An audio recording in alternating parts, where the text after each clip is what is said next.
Hey everyone, Marcos here. And let's face it, the word exam can send chills down the bravest student's spine. It's like this looming deadline, this intellectual monster in the closet that you just have to confront. And the pressure to remember all those dates, those formulas, those names, it can feel like trying to build a house of cards in a hurricane. But I want to let you in on a little secret. It doesn't have to be this way. We've all been there, staring at textbooks like they hold the secrets of the universe, wondering if caffeine is actually a superfood. But what if I told you there are ways to make studying less daunting, less of an epic battle against procrastination, and more of a strategic quest for knowledge? That's what we're diving into today. I'm talking about tips and tricks, the kind that don't just help you pass exams, but actually help you learn, understand, and maybe even, dare I say, enjoy the process. So grab your notebooks, sharpen those pencils, because we're about to unlock the secrets of acing your exams. Let's talk about your study environment. Would a chef cook in a messy kitchen? Probably not. The same goes for your brain. Studying in a cluttered space is like solving a math problem on a roller coaster. A good study space doesn't have to be fancy. Find a spot dedicated solely to studying. It could be a desk, a library corner, or the kitchen table. Declutter your space. Clear unnecessary items. Create a calm, focused environment. A clear desk equals a clear mind. A clear mind absorbs knowledge better. Keep study materials within reach. This prevents study interrupting searches. Find your space, clear the clutter, and dive into focused studying. Okay, so you've got your perfect study space, all prepped and ready to go. But now you're staring at this mountain of material, and suddenly, that Netflix show you've been meaning to watch seems really appealing. Don't worry, my friend, we've all been there. The key to conquering this beast is time management. No, I'm not talking about bending the space-time continuum, although wouldn't that be handy? I'm talking about simple, practical strategies to make the most of your study time. And one of my personal favorites is the Pomodoro technique. It sounds fancy, right? Like some ancient Italian study secret passed down through generations of scholars. But really, it's about as straightforward as it gets. You simply set a timer for 25 minutes, focus solely on studying during that time, and then when the timer goes off, you take a 5-minute break. See? Easy. And the beauty of this technique is that it breaks down your study sessions into manageable chunks. Because let's be real, trying to cram for hours on end is about as effective as trying to eat an entire pizza in one bite. You might get a little in, but you're going to end up feeling overwhelmed and probably a little sick. Now, during those 5-minute breaks, don't just plop yourself down in front of a screen. Get up, move around, stretch, grab a glass of water, do a little victory dance because you just conquered 25 minutes of focused studying. These mini breaks help refresh your brain and prevent burnout. And if you're feeling really ambitious, you can even try grouping several Pomodoros together. Alright, we've talked about the importance of a dedicated study space and the magic of time management. But what about the actual content?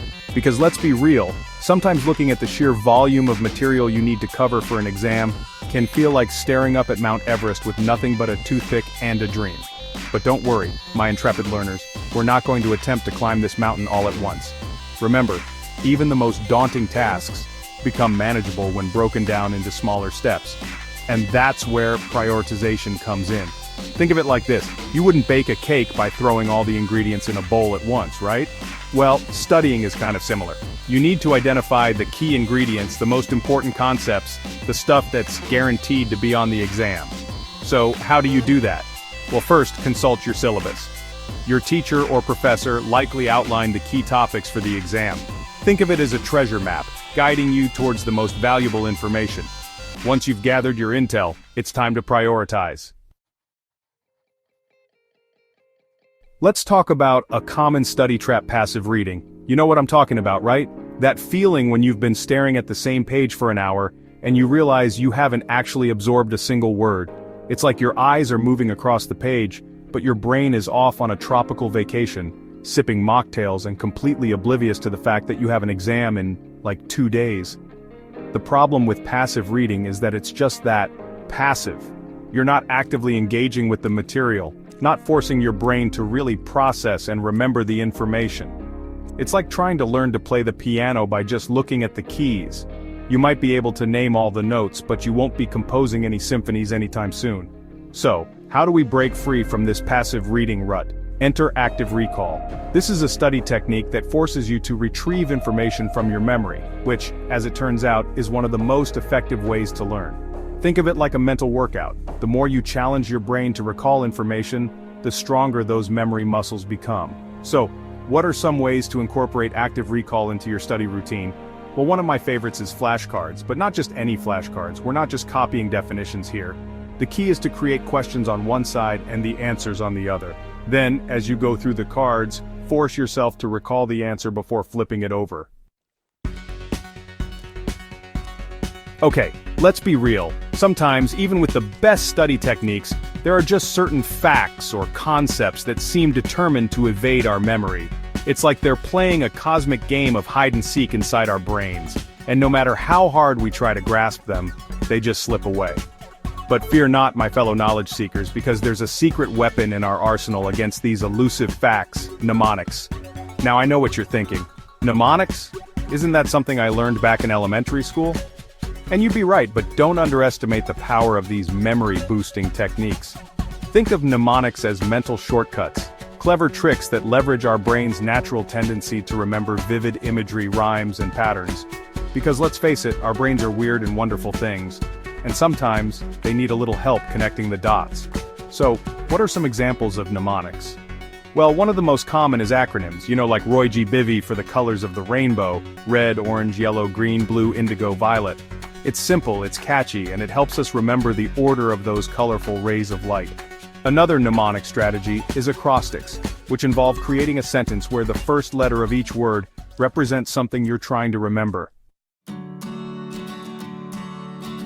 Alright, we've talked about study spaces, time management, conquering the content, and even some memory tricks.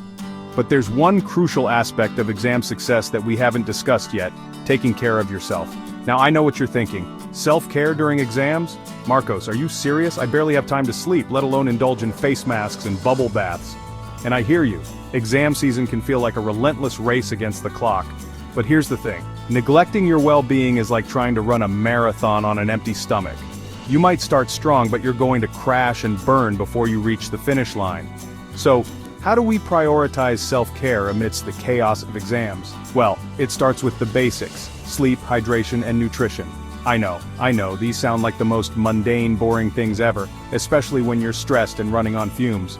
But trust me, they make a world of difference. Sleep is crucial for memory consolidation, that magical process where your brain transforms all that information you've been cramming into long-term memories. So, as tempting as it might be to pull all-nighters, try to aim for at least 7 to 8 hours of sleep each night. Hydration is equally important. Your brain is about 80% water, and even mild dehydration can lead to brain fog, headaches, and difficulty concentrating. So keep a water bottle handy and sip on it throughout the day. And no, coffee doesn't count as hydration, no matter how much you might want it to. Okay, it's the night before the exam, and you're feeling the pressure. The temptation to pull an all-nighter and cram is strong, I get it. But cramming is like trying to put out a fire with gasoline. It might seem like a good idea, but it's ultimately harmful. Cramming forces your brain into information overload. It's like stuffing a year's worth of laundry into a tiny suitcase. Messy and ineffective. Instead, use the night before the exam for review and relaxation. Consolidate your information and let your brain do its magic. Review your notes and summaries. Focus on key concepts and main ideas. Think of it like skimming headlines. You get the gist without the details. Test yourself with flashcards or practice problems. Engage with the material and force your brain to retrieve the information. So there you have it, my friends. Those are my tips for acing your exams. Remember, it's not about cramming or pulling all-nighters. It's about working smarter, not harder. It's about finding what works best for you, creating a study plan that aligns with your learning style, and prioritizing your well-being throughout the process. Believe in yourself, stay focused, and remember, you've got this.